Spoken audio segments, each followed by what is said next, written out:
गौतम बुद्ध, जिनका असली नाम सिद्धार्थ था, एक राजकुमार के रूप में जन्मे थे।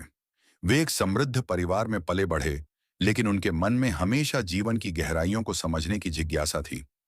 एक दिन, जब सिद्धार्थ अपने महल से बाहर निकले, उन्होंने पहली बार वृद्ध व्यक्ति, बीमार व्यक्ति और एक शव को देखा।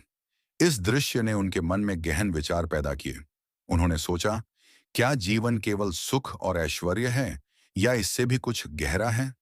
इसी सोच के साथ उन्होंने अपने परिवार और राजसी जीवन को त्यागने का निर्णय लिया। सिद्धार्थ ने कठोर तपस्या की, लेकिन फिर उन्होंने समझा कि केवल तप से मुक्ति नहीं मिलती।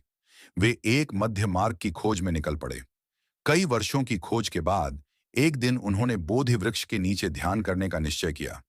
वहां उन्होंने एक गहन ध्यान की अवस्था में प्रवेश किया और अंततः ज्ञान प्राप्त किया। वे समझ गए कि दुख का कारण इच्छाएं हैं और उन्हें समाप्त करने का रास्ता है। 4 आर्य सत्य और 8 फोल्ड मार्ग।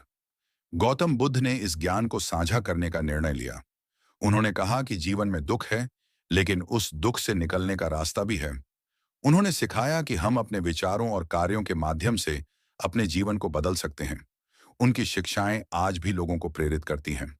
गौतम बुद्ध का जीवन हमें यह सिखाता है कि सच्चा सुख बाहरी चीजों में नहीं, बल्कि भीतर की शांति और समझ में है।